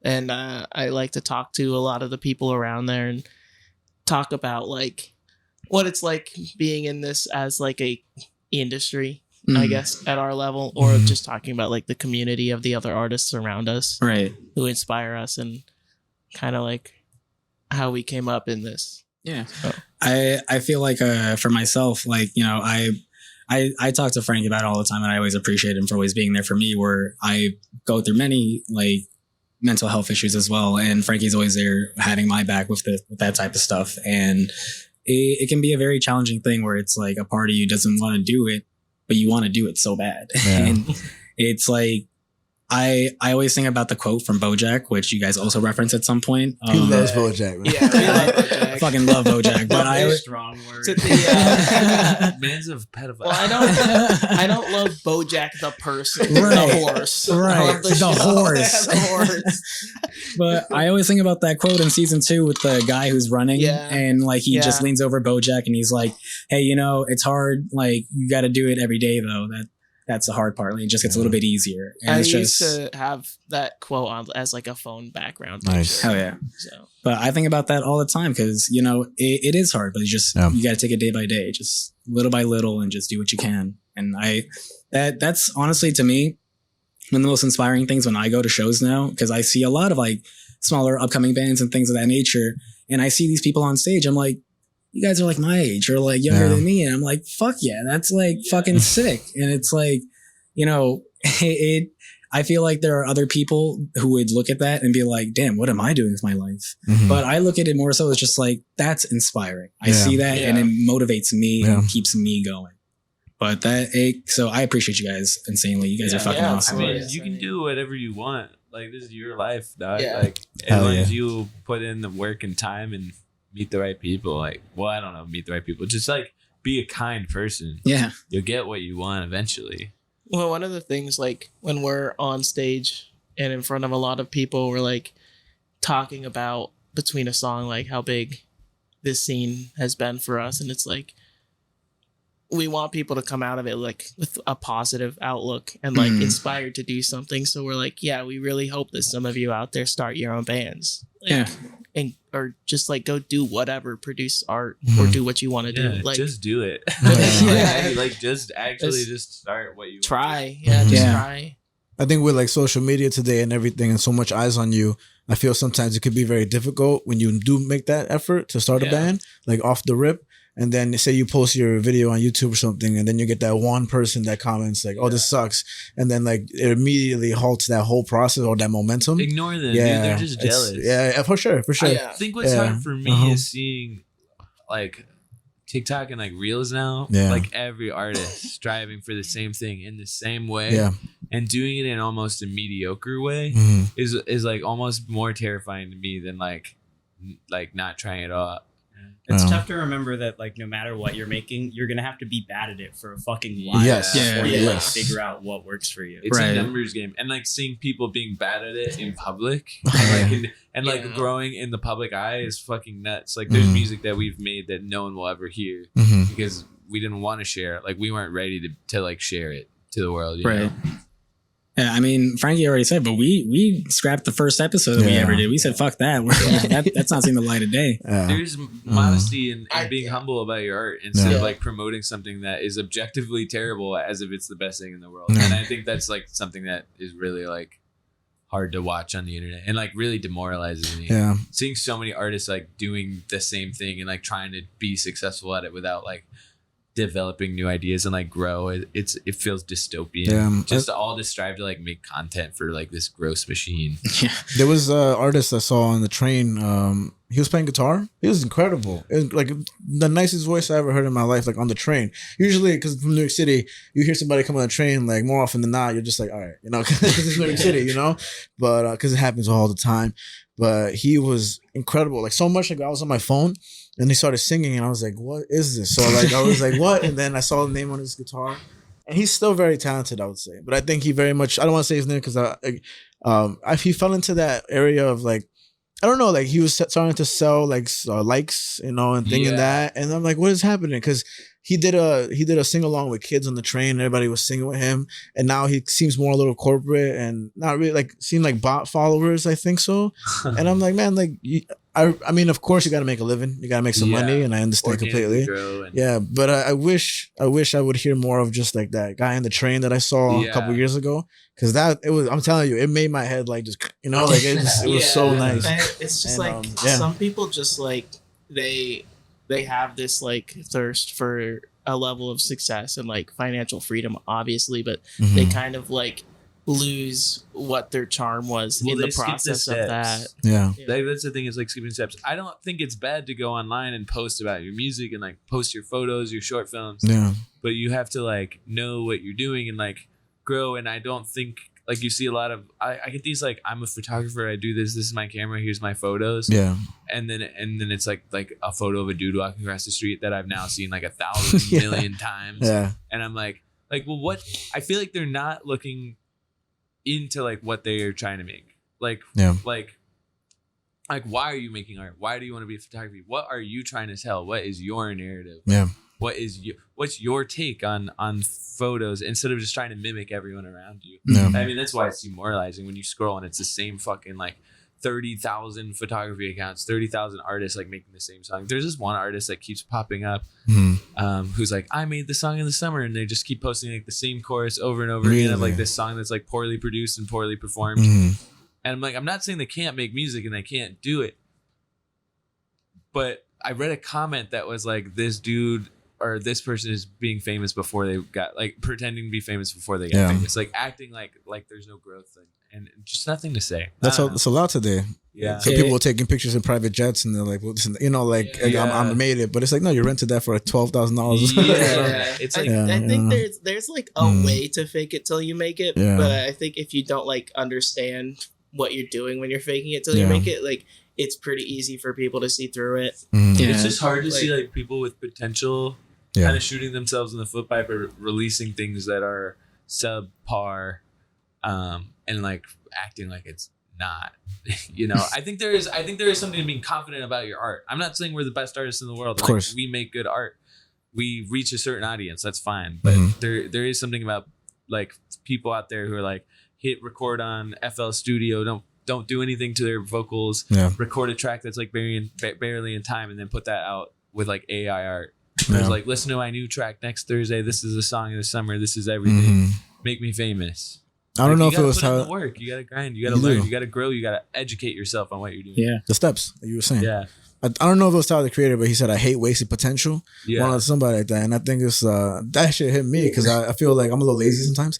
But you know, you gotta go to work. You have to, you know, and I always felt like when it came to either making anything, my biggest goal was to like I've told Javi this before, like I don't want to sell to my friends and family. Like I don't want, like, if I make something or I put out a movie or I make this show, like it's great to have the support of my friends, you know, but you know, they were kind of going to give it to me anyway. In some extent, you know, I want strangers to like, I want this to impact strangers. Yeah. Like I want somebody who I've never met before and like genuinely like what they're listening to. Yeah. I mean, we've reached that point where we're impacting strangers. Yeah. And like the beauty, like I think a lot of people look at like social media and TikTok and stuff as like a fast forward button on their career. And they're not seeing the work that like artists are actually putting in behind the scenes.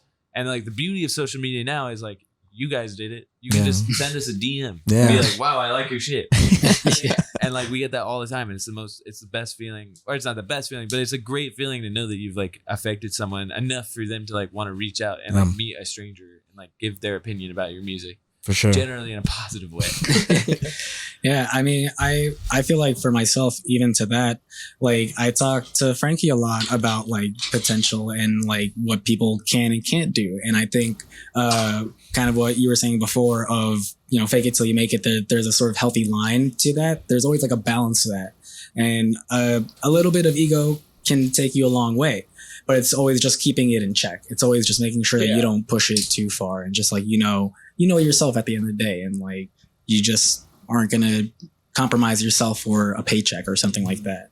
And that's just happening more and more as like Meta becomes bigger and bigger and like things like that. Like they I don't know if you guys knew how like I'm sure you guys probably noticed about how like reels are like way more prevalent or like way more seriously taken now on Instagram than like posts are. Yeah.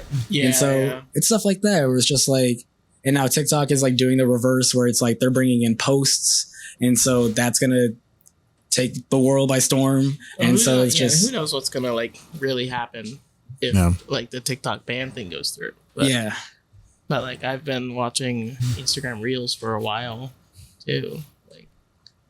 I don't know. A lot of these social media sites, like they just copy each other. Of course. Anyway, like if one new thing comes out, like everybody's gonna have something that's like pretty close to the same thing. Right. And so how the streaming wars just became cable again. Yeah, exactly. Just full circle. Like and like how like when like Instagram stories came out or something or whatever, like Facebook had their stories before they conglomerated, and then Twitter had like Twitter stories and like all that shit. Like Yeah. everything's just gonna become the same thing. We all want the same thing. It's like Dunkin' Donuts, Starbucks. You know, you got Chipotle, Qdoba. You know, you know, Nike, Reebok, everything. Except Qdoba's got free guac. I don't get why you eat Chipotle when Qdoba's got free guac. Because I don't eat guac. And free queso. I do like Qdoba, but you know. Yeah, free queso is a pretty big deal to me. All right, circle back to the album. Yeah, I was gonna say though, I the art. We have like probably like 15 minutes. Okay, until we okay, gotta cool. get out of here. Got you. I was gonna say this. The artwork is cool as fuck. I just want to. Oh yeah. Who did the artwork? Shout out Mammal Friend and / Mammal Acquaintance. They're like on Twitter. They're like pretty popular on there. They're from New York, I think. Oh, If nice, you're- nice. We reached out to them like a few years ago. They did like a poster we did for the Konami Code album release or vinyl release. Yeah, we They're had them cool. work on like some merch stuff for us for a Nice. while, just like different miscellaneous things we needed for art, and they've always produced such high quality stuff for us. Hell We yeah. were like, you know, let's just go back to them for this record, and then they came out with this, and I was immediately like, Yeah. I It's so fell in cool. love so quickly with it. yeah. I think I sent them like I just had like the idea one day. I was like a car crashing into like a field. I don't know. Yeah, And They were like, I drew up a sketch that was like a little different than what they did, and what they sent back was like I was like, all right, this Yeah. is it. Hell yeah. I looked at that and I'm like, well, this is like as cool as like the Akira kind of like Well, that's explosion thing. that It's was like one of the that's like one of the direct references Yeah. too, but like I wasn't involved in those Mhm. conversations or anything, so when I saw it I'm like the same feeling I got when I first saw like that still of the explosion in Akira, and I got that same feeling from this. Nice. I feel like for me, besides P Daddy Hoodie, my favorite song off the album would probably have to be Jet Set Radio. There's just something about that song that just really gets me, even from the title alone. And that song is just, well, even that's the one that starts with the 1, 2, 3, right? The what game is that from? I couldn't. Mario Kart. That's Mario Kart. Another Okay. reference. Yeah, and it's just it's such a Corey sent me fun that, song. and I was like, what the fuck? Yeah, it's fucking sick. And like the way that you guys use your samples to like in between songs and start off songs is so fun and cool. Like it makes me think a lot about like the Gami Gang album and like how they do that a lot in their album too. And Well, or just it's like an emo staple to like have samples in your music. Yeah. right There was a trend on TikTok where people were just like Midwest intros. emo intros, and then be Yeah. like Rick and Mordecai and Rigby talking. Yeah. I see some now where I'm like, that's not Midwest emo. Like you're just making a cool build over it. We're friends with them, but also I'm really heavily influenced by the work of Guitar Fight from Fooly Cooley, Nice. a band out of Tennessee. And I really loved the way that they used samples on both their self-titled and their second album, Soak. Okay. So it really influenced me stepping up my game on sample placement for this upcoming record, because we had some in Konami Code, which I try to be not super overbearing about them, because I like a lot of media, so it's very easy for me to oversample, and I try to use them intentionally and sparingly. Okay. Well, and those on Konami Code, I feel like were more of like an afterthought. I feel like we were like, we should put samples on the record, and then we kind of threw them on last minute. Where if we kind of did the same thing with the this. exact same thing. However, the entire process, we were like, we're putting samples on this record. We're putting Okay. samples on this record. Yeah. I mean, I even the sketches that we do in like Kevin Pickles, like those were there from the get go. nice. The sample with I'm forgetting what sample it is, but in Yu-Gi-Oh? between. Was it? No, I'm thinking in a Konami Code Oh, where, my bad, sorry. where they sample the sample that you guys use between Skirt Cobain and 86 Godzilla Sucks. Yeah. That sample, what is it? It's a melee sound effect. Melee sound effect. Which one? Yeah, that I love that sound effect so much in that sample, bleeding in between those two songs. And something that kills me every time is that when I play the record on vinyl, it doesn't catch that sample sound when it reaches at the end of the A side, and I'm like, it's not complete. Holy shit! I don't have a vinyl player. I don't think I've ever listened to Konami Code on vinyl. That's crazy. I didn't know that. We'll fix that for repressing. Konami Code's an Nice. interesting one because realistically we released it with no like particular fanfare, with like we just needed a record to be out so we could like start actively booking and touring. 'Cause, like, Right. Yeah, goal because was we to, like, wanted tour. we wanted to like go on tour and be like, and this is the record we have online. These are the songs on the record. Go listen to it online.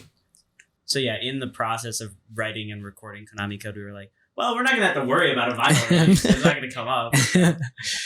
Whereas this Casually Crashing was like, I mean, we like, how are we gonna A side, B side it? You know, this was always gonna be a record pretty much from the get go.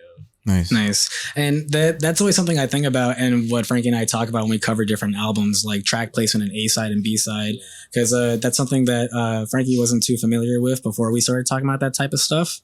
And I think about that all the time, of like, because a lot of the times you get albums where it's like the A side is better than the B side, or the B side is like has those real like gems that are hidden that people aren't gonna get to because like they're not gonna get to the B side. And so I like, how was that for you guys, like having to figure out the placement of all these tracks and stuff? I really enjoy doing like track listing personally. I make a lot of our set lists now because I enjoy putting them together in a way that I think kind of makes them, I don't know if like cinematic is the right word, but like having a purpose to a placement of everything. Right. So we had like a lot of different versions of the track listing of this record that we were going through. And then like, where does this fit? Where does that fit? I felt kind of scared that like people might not get to the last half, like the B side as easily, because we went with like Top Deck Jinzo, which nobody had heard before, and then we had all three of our singles in a row between Kevin Pickles' Made for Love and Everything Is Miserable. And I was like, is those sandwiched between two songs that didn't come out on the A side? Like, how is that going to affect like the listening experience? But I think in the end, like a lot of people are coming up and like their favorite songs are on B side. Well, when you put all the songs that they've heard already on the front side, I feel like you just skip to the back, right? I feel like the way that the record ended up being placed was that we aimed to have the more generally accessible songs on the front, and the more Arcadia Grey diehard fans on the B side. So it's really interesting because I think a lot more people are hearing the A side and a lot more people are connecting with the B side. So a lot of our songs are written in the way that I'm like, these could be amazing like record openers. These could be amazing closers. I think we discussed it came perfectly for Hallie being like the last song and Top Deck Jinzo being the first song. I think we like every song was like, this could be the opener. This could be the opener. I mean, I originally wanted Made for Love to be the opener. Yeah. P Daddy Hoodie to be the opener. Just like all those like. And I think it's good. We went with like an opener that nobody had heard before. Right. And that's kind of like where the name Top Deck Jinzo came from, because I'm like, oh yeah, we're top deck. Top deck, like hell yeah. And that's a card game, I think, reference that anybody could Or really understand. You can ask her about it. Like that's a Yu-Gi-Oh reference. Yeah, it is a Yu-Gi-Oh reference. It was a name to another. I've done this a lot, both with Konami Code songs and this record. But I'll just have names that I think are dope that are from like a different song, and I'll be like, all right, well this song is dope, but I don't have a name for it. Let me just pull an old name from the demo folder. Oh, okay. And so I had a song that referenced Jinzo in it and called it Top Deck Jinzo, and then we were naming this track, and I was like, I need a name for this one. The demo name for this song for the longest time was Chunk Light, because Cora like looked at a can of tuna. If it could be referenced, so we put it in there. My final name structures in my demos folder. It's abysmal, dog. I'll be looking around. I'm like, this is song C7. When I'm like exporting photos and stuff, I'll just be like C. Like it has nothing to do, and then I'm like, where's that photo? I'm like, fuck, it's gone forever. I'm like the opposite. I will be so organized with the way I like label my things, and when I upload clips for the podcast for Frankie, like there was one situation where we were trying to figure out a clip for our Mad Max episode. We were kind of having like a back and forth about it, and so when I finally uploaded the clip, I uploaded it as Mad Frankie. And I'm like, what the fuck is this? Yo, what Mad Max did you like all of them? We primarily talked about Fury Road in preparation for Furiosa. Did you like Furiosa? I did. Oh, it was so good. Phenomenal. It was so good. I saw that movie. I went to see it at IMAX, and I was just there like, that was the first time in a while where I was like laughing. I was like, you know, and I was like, no fucking way. Like I was just having a blast the whole fucking time. George man. Miller knows how to use the silver screen. Yes. Oh yeah. Yes, he does. Yeah. Oh my god, it was so fucking good. Man, if you could somehow manage a time, it would be amazing if you guys could go to the IMAX theater that's here in Lincoln Square. It's real nice. Yeah, I don't know if you knew this, Nat, but All right. because you're the film guy.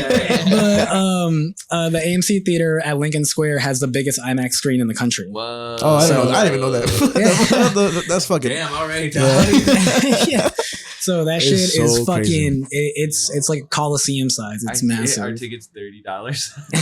They're like $27. Jesus Christ. Yeah, I love seeing IMAX, but like, and I do wish I saw Furiosa in IMAX. I'm so pissed because when we went on the Glass Beach tour, they had us in like strict COVID restrictions. Oh, okay. So we like had to quarantine before. And the 2-week period of quarantining before was when Dune fucking 2 came out. Oh my, that was so we good. couldn't see Dune 2, and like by the time we got back, you know, it wasn't really, we didn't have the money and it wasn't worth seeing. And then it came on at HBO Max and I was like, all right, I'll watch that on HBO. Not and the same though. That was the first movie I watched where I was like, fuck, dude, I wish I saw this I wish I broke quarantine and fucking saw it. I saw that shit in theaters and I was just blown away. I didn't think I was gonna like either the Dunes. I'm in love. I love them so much in this song. Give me that spice. Yeah. What song do you think from the album could work in a Dune movie? I don't know. That's really hard. Yeah, I'm like imagining like Timothy Chalamet putting his hand in the thing. Timothy's fucking Next time Johnny and Made for Love song. Yeah, we're from the Midwest. We don't know anything about sand. Yeah, I feel like Origami Crane could work. Timothy Chalamet is like his black robe on and he's riding a sandworm and he's like, I can't beat the boss. It's like emo, shallow. Hell yeah. Well, let's say I know you said 15 minutes. I put a timer to make sure I don't get you out here late. But we just gotta load in soon. of course, no I problem. don't think we have to, but I don't know. Up to you. Let's get you there early, and then we can go like walk around and enjoy New York. Yeah, That's true. Yeah, Get chopped cheese. Yeah, yeah, Well, get that so fucking chopped cheese. I'll just say thank you so much for being here again. Yeah, I know I said it so thank many you. times, Thanks for but having like us. Yeah. when you guys leave, we're gonna be like, oh my god, Seriously, we got close to this, and I was like, "Is this a real podcast?" I was like, Yo, "What did man. we agree to?" And now I'm like, "All right, I'm glad we did this. It was very fun." I'm happy Yeah. you had a good time. Fucking yeah. If you ever want to come back, feel free. That'd be cool. Yeah. But also congratulations on your album and everything too. Seriously, and Y'all coming tonight? we will be there tonight I'm for gonna try sure. to make it. My friend's birthday, bro. Any songs you want to hear? And requests? I really want to hear Godzilla 86 Sucks. I really want to hear that. I would love to hear oh man, I want to hear a lot of Konami Code songs, but We're like playing mostly Casual Crash. I know. Here, I'll give you two. Okay. Godzilla and Godzilla, and I know you guys are gonna play Skirt Cobain, right? Like that. Yeah. we So usually play Skirt Cobain. Yeah. okay. So other than Godzilla, Mosh Pit Girlfriend. Okay. Yeah, we can do that. Okay. So okay. cool. Sure, that's what we've kind of been playing on the. Okay. Nice. Yeah, Mosh Pit Girlfriend I'm is glad so you good. chose ones that we rehearsed. I was about to say like we were not good for always raining. You're gonna and say like Stonecrest. always raining in Philadelphia or like Stonecrest White. I thought about it for a sec. I thought about it for a sec. I was like, no. Let me chill. I think I know the answers to that one. But I'll be there tonight for sure. Franco will try his best. But it's been incredible having you guys on. And check us next week where we talk about other bullshit. Thank you, people. Thank you. And these people not, thank you. Thank you so much again. And what did you want to say sorry. any last words, any promotion stuff, anything like that, or just we're playing with Stay Inside tonight. You should check them out. We're on tour with Summer Breeze. You should check them out. Yeah, check them out. If you're gonna be in Florida in October, come to Fest. hell yeah. We'll be there, and just listen to some good music. I don't know. Check out our album. We talked about it this whole time. Check out the album. Perfect. Yeah. Be chill. Don't hit your friends. Go to Cadoba. Be cool. Start a band. Try not to make people uncomfortable. I like that one. I like that. That's a good one. All right. Bet. Perfect. Later. We did it. We won.